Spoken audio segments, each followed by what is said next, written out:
Hello and welcome to our Crunchless Core workout today. I've had lots of requests for a workout that strengthens your core without doing crunches. And really that is what Pilates is all about. So I'm happy to do that for you today. So all you need for today's workout is a mat or a towel down on the floor, just so your spine is a little bit cushioned. I'm going to show you a couple different ways you can progress these movements to make it harder without doing that flexion or that rounding of the spine or lifting your head up off the mat. So join me here. Let's go ahead and make our way down to our back. And you're just going to have your knees bent, feet are going to be flat on the floor. And I want you to just let your body settle here into the floor. Arms are going to be resting down by your mat. And I just want you to start to engage this core by rocking your pelvis. Now, a lot of people have a hard time connecting to this. So one way to do this is put your fingertips right on your pubic bone and put your palms right on your hip bones. And I want you to just drop your pubic bone down towards the floor. So your hands are going to be a little bit higher than your fingertips. And then you're going to rock back, pressing the low back into the mat. So your hip bones are going to be lower than your pubic bone. And then we're just going to keep rocking through there. You can put your hands down on the floor once you find that connection, and then press down. So what we're doing is we're just warming up that low back, starting to engage those lower abdominal muscles, keeping the chest and shoulders relaxed here.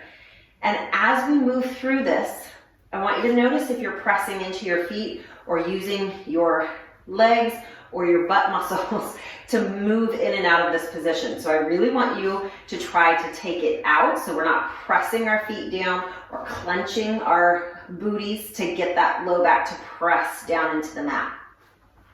Just relax here, inhale, exhale, press. Now, as you keep doing this, you may find that your range of motion increases, or it may stay small if you've got a really tight low back. That's okay. Let's do one more. We're going to inhale, tip forward without letting the ribs flare here. Exhale, press back.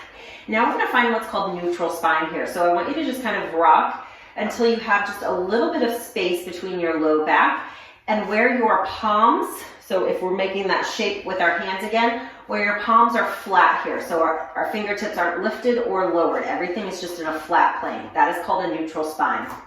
And that's where we're going to try to work today.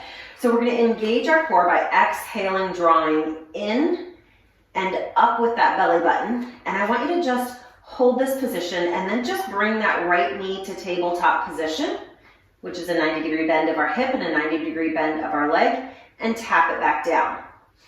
Exhale, pull the knee in and reach it away. So I'm not changing the angle of my knee. I'm just extending at the front of the hip. I'm using my lower abdominals. Exhale to pull that knee in.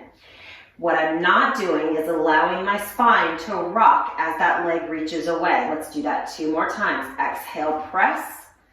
Inhale away. Exhale, pull it in. Good. Set that foot flat on the floor. We're going to move on to the other side without shifting. Exhale, pull in, reach away. Now, this is an excellent ab warm-up here. It helps you control through that low back and pelvis. Last 5. Get that breath connected and helps you start to learn to move your thighs without moving that pelvis. Last 2. Keeping the upper body relaxed.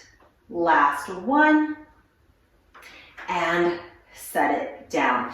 Now we're going to progress that if you would like. If that's as far as you want to go today, stay there. You can join us when we do some rotation movement here. Now, we're going to try to bring our knees to tabletop position. So we're going to bring both knees up. Now, in this position, we're front loading that pelvis. So the tendency is to let that back arch off the carriage. Off the carriage. I've been teaching reformer Pilates. You're going to press that low back into your mat, not carriage. Here, you want your heels kind of in line with your knees. I have a tendency to lift my heels up too high. Heels are in line with your knees and knees are right over our hips. If this is too much, you can pull those knees in. If you feel like it's really pulling on your low back, pull those knees in towards your chest just a little bit. That's going to give you what we call supported neutral position. Same thing that we just did. Our legs are just going to stay in the air. You're going to reach the left leg, tap. Again, I'm not changing the angle of my knee. I'm just extending at my hip. Down and up. If you are pulling here in your low back, just shorten the range of motion. It doesn't have to be big and flashy. Exhale. Inhale. And you guys, this is a lot of work if you are doing it right. 3 more. Exhale, pulling. And 2. Last 1. Right over to the other side. Reach away and in. So where I see this go wrong, you keep going, is just bending at the knee and tapping the toe. So we're not really extending at that hip. We reach away, pull it in. And just notice if one side feels a little tighter. For me, it's my right side. I can really feel it in my low back. So I'm going to shorten my range of motion. Last 2. And 1. And now let's pull both knees into our chest.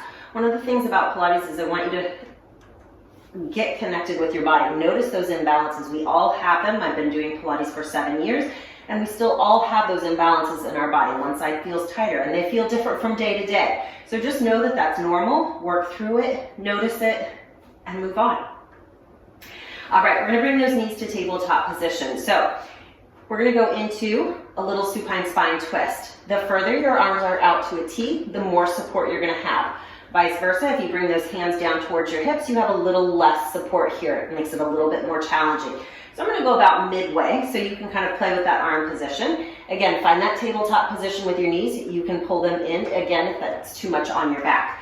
You're going to hold here. You're going to drop it over to one side. Both shoulders stay down, and we keep those knees glued together, meaning I'm not letting one knee slide above the other. We exhale, pull back through center. Inhale, reach. We're working those obliques. Again, shoulder stays down. Exhale, back. And it just feels good. Reach. Inhale. Draw that belly button back towards your spine, back towards the floor to pull everything back through center. Try to stay as relaxed through the neck and shoulders as you can so we're not death gripping in that area. Let's go 2 more sets. Inhale over. Exhale. Now, if you want to progress this, you can always take those legs up towards the ceiling and create a longer lever. You probably won't go over quite as far, but you're just making it a little bit more challenging. So that's one way to advance this exercise. Last time, take it away and bring it in. Hug those knees in towards your chest. Now I'm going to show you a couple different exercises here. We're going to stay with that, obviously stay with that core work, but I'm going to show you how you can progress this movement. So a couple modifications. You can stay down here. We're going to go into single leg stretch. Keeping that head down, you can just reach the head or reach the leg away and pull it in. Reach away and pull it in.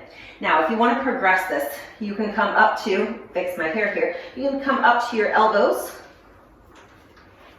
here and do it here. So we've still taken that rounding out of the spine, but now we're in just a little bit more advanced position. It's still modified. We're not rounding our spine here and we're not pushing that chest forward. We've got a nice long spine from our hips and shoulders to our head. Let's go 2 more sets. Reach away and in.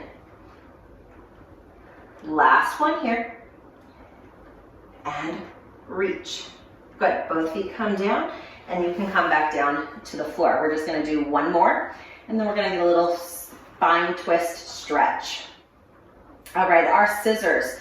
So again, let's reach those legs. We're going to start with the legs reaching up towards the ceiling. You can also do this propped up on your forearms. I'm going to demonstrate on the floor first, and then I'll prop myself up. We're going to send our left leg down towards the floor. Again, your range of motion is going to depend on what this feels like in your body. And then we switch and switch. You can make this as big or as small as you need to. The goal here is that the pelvis stays still. We're not rocking all over the place. You've really got to engage that core. And then if you want to prop up, it's going to look like this.